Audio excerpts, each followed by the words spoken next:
各位網友，大家好。嗱，今日咧國際焦點嘅新聞都仲係落喺中美嘅關稅戰方面嘅。咁事態已經係有更加新嘅發展，就係我哋國家已經係咧回應咗特朗普係琴日啦。咁琴日咧特朗普點講啊？咁佢就話，如果中國係作出報復性嘅關稅，或者咧作出反制措施嘅時候，咁特朗普咧就表示佢係唔排除咧將中國嘅關稅咧再加多50%，即係話咧總數嘅關稅啊，咁將會增加到咧104%嘅。咁就特朗普呢一番言論，我哋國家今日咧就係作出咗回應啦，就表示咧係會奉陪到底嘅，就唔會受到美國嘅脅迫。咁究竟中國方面，我哋咧就會點樣去面對今次呢個關稅戰呢？咁而特朗普亦都係會唔會真係咁瘋狂，係將對華嘅關稅增加到去104%呢？咁今次咧，我啲條片就會同大家係仔細咁樣分析。好啦，咁喺我未講及到正題之前，希望大家能夠咧係留言、讚好、訂閱，同埋咧撳埋個鐘仔，以及係希望大家能夠將我呢條片分享開去。多謝各位。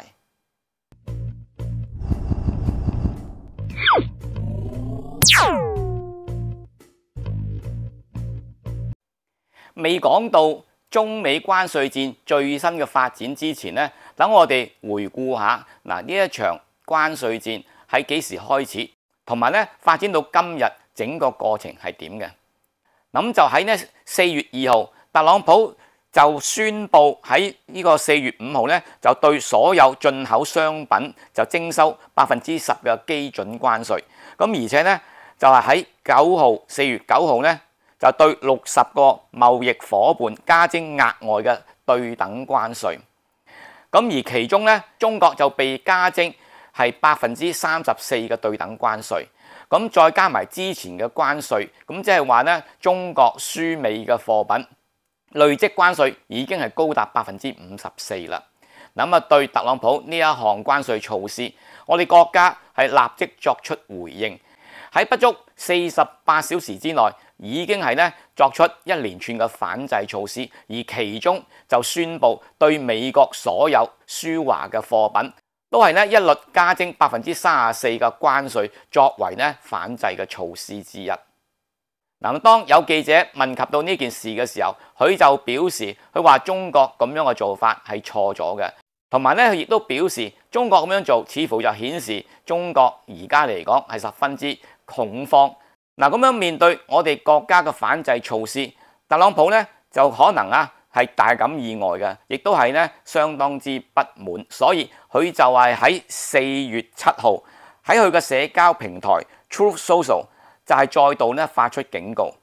佢就表示，如果中國咧唔撤回針對美國嘅反制關稅措施，咁美國就會喺聽日即係4月9號開始，就會對中國再實施額外嘅50%嘅關稅。咁另外，特朗普亦都表示就會咧係終止一切對中國方面嘅貿易談判。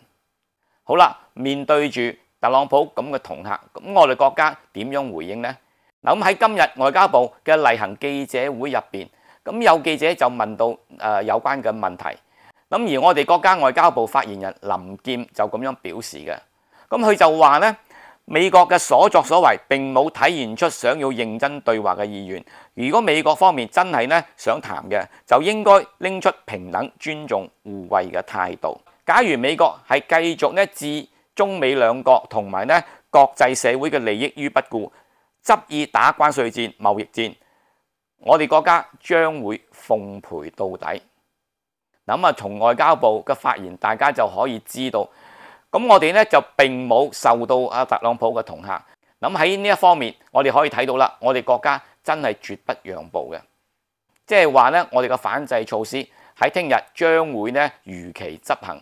咁特朗普係唔係真係會再加徵多50%嘅額外關稅呢？咁由於特朗普過去一直以嚟佢個作風都係咧令人係完全冇辦法知道佢嘅底牌，同埋咧佢一直都係咧任意胡為，為所欲為。所以佢會唔會加徵額外嘅50%關稅？我估計個可能性係有嘅。嗱，因為佢一直都有神經刀嘅稱號，咁佢咧就係唔會理會國際輿論嘅批評，佢亦都係唔理會一切嘅後果。總之想做就會做。咁如果真係意氣用事的話，再加徵多50%嘅關稅，以佢嘅性格嚟講係有可能發生嘅。嗱，不過假如佢係理性咁樣去諗一諗呢，佢亦都係有機會，只不過係作出一啲姿態，可以話咧打下嘴炮。嗱，因為咧，如果特朗普對中國所有貨品真係再加徵多50%嘅額外關稅，咁我相信咧勢必引起全球股市另一輪暴跌潮。咁而美國咧更加係首當其衝，美股嘅跌幅肯定大過全世界任何一個地方。因為假如關稅再咁樣增加的話，咁你諗下喺美國嗰啲貨品，無論係電子產品或者咧必需品或者咧消費產品，所有嘅貨品嗰啲價格肯定大幅暴漲。咁而結果會點樣呢？咁將會咧導致美國嘅國民更加係民不聊生。咁喺上個禮拜，由於咧美國已經係加徵咗對等關稅，所以已經係引發咗全美超過1200場嘅示威。咁假如對中國方面真係咧再加徵額外嘅50%關稅，咁我相信啦，示威嘅浪潮不但咧就唔會平息，只會咧越演越烈，甚至咧係蔓延到全美所有嘅地方。呢個反特朗普嘅浪潮，如果係失控的話，勢必引起美國內亂。咁你試諗下，假如特朗普真係再加多50%嘅額外關稅俾中國嘅，咁負面嘅效果除咗金融市場大跌之外，另外美國亦都會發生暴亂。所以呢一個措施嘅值博率高唔高呢？如果係正常人，就肯定唔會去咁搏嘅。特朗普一直都係好精明嘅生意佬，佢會唔會咁樣計算呢？佢會唔會做出一啲風險高、回報低嘅事呢？從呢一方面去睇，咁我就覺得特朗普今次所講，似乎呢係恫嚇就大於呢真係採取實際嘅行動。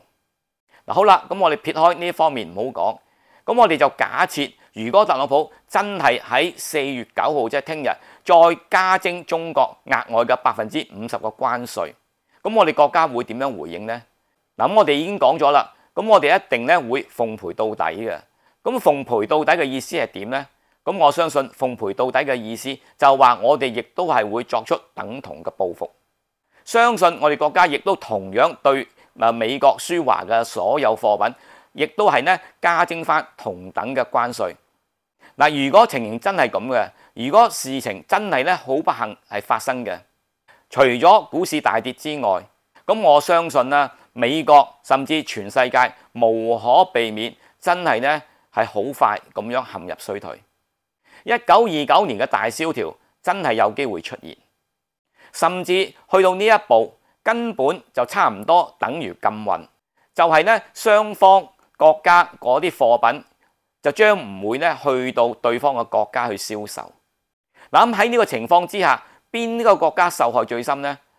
我好肯定一定係美國嘅，因為點解呢？因為中國一直都係工業生產大國。咁既然咧我哋嘅貨品唔銷往美國嘅時候，咁我哋除咗銷往其他嘅國家、全世界其他嘅地區之外呢，咁我哋咧內銷同樣嚟講都可以應付呢一方面嘅問題。但反觀美國，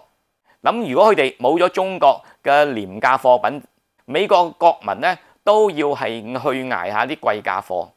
甚至咧可能咧出現咗缺貨嘅現象。因為美國嘅生產力係遠遠唔足夠應付美國本土所需，同埋如果喺美國本土生產，亦都係會令到咧生產嘅成本相當之高。喺呢個情況之下咧，你話啦，係唔係美國嘅國民所受嘅損害更加大、更加深呢？所以我哋如果從理性嘅角度分析，根本特朗普就冇可能再額外加徵中國50%嘅關稅嘅。當然歷史咧，往往大家都可以睇到，經常都有錯誤嘅事情發生，亦都係因為錯誤嘅事情發生，先至會咧令到歷史方面不斷咁樣出現咗好多人為嘅災害、人為嘅災難。多謝各位。